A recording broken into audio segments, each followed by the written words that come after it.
Assalamualaikum warahmatullahi wabarakatuh. Salam Om Swastiastu, Namo Buddhaya, salam kebajikan, salam sejahtera. Izin memperkenalkan diri. Perkenalkan, nama saya Agam Miftahudin. Dan saya Siti Rizky Agustini. Saya Suci Setiawati. Saya Anggis Triana. Dan saya Dede Padli Hasdullah. Kami dari kelompok 4 yang bertema pengaruh budaya media sosial dan lingkungan dalam kesehatan masyarakat. Ibu, permisi, izin memperkenalkan diri. Nama saya Dede Padli Hasdullah. Saya Agam Miftahudin. Kami dari Akademi Keperawatan Jateng Juwana. Tujuan kami kemari untuk memenuhi tugas kuliah antropologi. Sebelumnya izin bertanya, Ibu, nama Ibu? Nama Ibu sendiri namanya Ibu Mumu Ana, usia 45 tahun. Baik, Bu, izin bertanya, kalau bagaimana sih, Bu, perubahan budaya akibat sosial media yang mempengaruhi pilihan gaya hidup sehat? Pengaruhnya tentang di media sosial. Iya. Kalau menurut Ibu bagus ya, positif. Karena untuk Ibu sendiri kurang begitu tahu ya masalah di kesehatan. Jadi kita kalau ada media sosial kita bisa melihat, bertanya efek sampingnya apa gitu. Khususnya di kesehatan.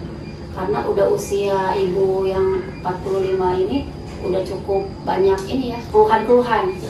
Kayak ibarat penyakit, lelah, letih itu udah sering terjadi. Makanya Ibu caranya daripada konsultasi sama dokter kan ada biaya. Kesehatan di media sosial ini dapat dipercayai oleh Ibu, dan bagaimana cara membedakannya antara informasi yang tidak akurat dan tidak hoax gitu. Ibu mencarinya dokter kesehatan yang kita langsung ke dokternya, yang ibaratnya kita terkenal lah, cukup dia misalkan di bagian apa nih, kesehatannya bagian apa nih. Nah, kita kayak tanda-tanda pengobatan, penyebab sampai penyembuhannya kan di situ komplit. Nah, kita bandingkan lagi dengan yang lain, dokter mana lagi nih, benar nggak, sesuai nggak yang Ibu baca sebelumnya, efeknya, akibat, sebabnya gitulah, semuanya dibandingkan hampir sama, 80% kalau nggak 90% itu juga Ibu langsung percaya gitu. Jadi istilahnya kita beli obatnya pun langsung ada di situ. Walaupun nggak terjangkau, misalnya harga kita bisa cari di apotek-apotek terdekat di sini. Itu aja sih perbandingannya, cari yang lebih ahli gitu. Jadi Ibu mencarinya dengan menelaah terlebih dahulu. Iya, dokter siapa nih yang kita mau kunjungin, kan sekarang udah banyak ya dokter-dokter kesehatan memberi tip-tip buat masyarakat gitu kan, untuk hal-hal yang ada lingkungan dan gaya hidup ini berpengaruh nggak? kalau ke budaya. Iya. Kalau ke budaya berpengaruh sih, berpengaruh. Ibaratnya kita sekarang kan apa-apa juga media sosial ya. Iya. Jadi 80% ngaruh sekali di kehidupan masyarakat, khususnya untuk Ibu sendiri gitu ya. Kalau media sosial ini mempengaruhi gaya hidup sehat nggak sih, Bu, sebetulnya? Kalau itu mungkin tergantung sama pribadi masing-masing juga ya, menelaahnya. Kalau Ibu sih alhamdulillahnya ya kita dipositifkan aja, karena kan segala sesuatu media sosial kalau kita berpikirnya buat untuk positif, kita ambil yang positif untuk gaya hidup kita untuk sehat. Misalnya kayak ada tip-tip untuk hidup sehat nih, nah itu kita lakuin tuh, walaupun kadang-kadang suka lupa. Itu aja sih, cuma kita mencontoh orang-orang yang yang sehat-sehat gitu ya, gaya hidupnya seperti apa nih sehari-harinya, itu sih. Baik, Ibu, terima kasih. Saya Ibu Novi, umurnya 40 tahun, tinggal di Marimbang. Ibu bermain media sosial nggak, Bu? Kurang, cuma WA aja. Terus ada pengobatan alternatif nggak? Selain ke dokter, puskesmas, paling kalau misalnya kayak batuk atau misalnya gitu, cuman misalnya ada jeruk nipis, pakai madu gitu dulu. Misalnya kalau masuk angin ya dibalut pakai minyak dulu atau bawang merah gitu ya. Biasanya kan pakai buat sembuh, paling begitu. sebelum ke dokter. Dampak negatif dari media sosial ini pasti pertama mungkin anak-anak kali ya, kecanduan main game online paling kayak gitu. Terus ada lumayan ya beli kuota. Terus untuk kesehatan anak juga nggak baik ya kalau terlalu banyak main handphone. Betul, ke mata ya. Iya. Soalnya anak juga udah kena itu matanya. Itu aja.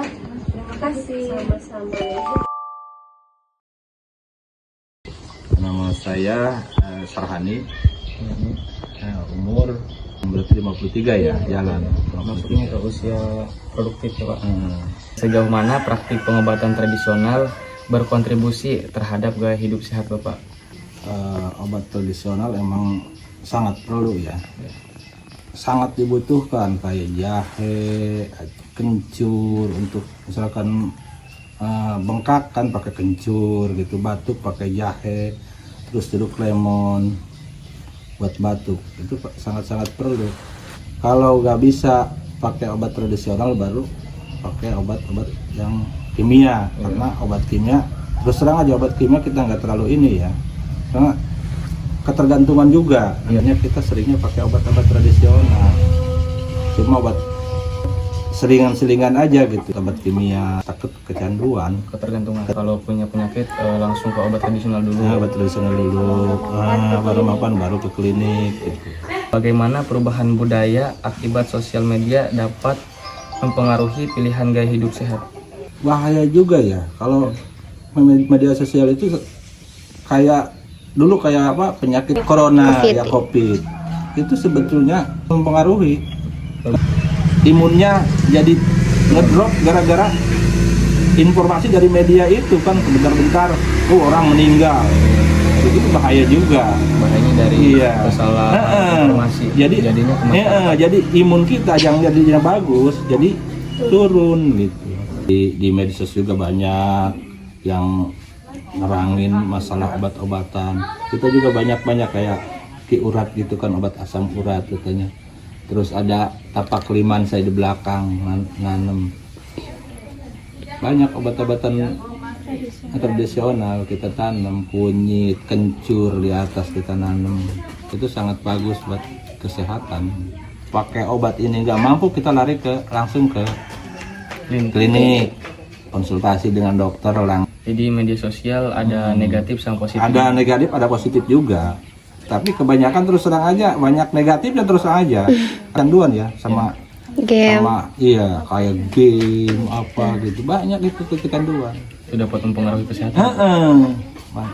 Anak kecil udah sekarang udah megang HP kan ya, pengaruh juga ke mata dan ke otak juga pengaruh, bahaya juga.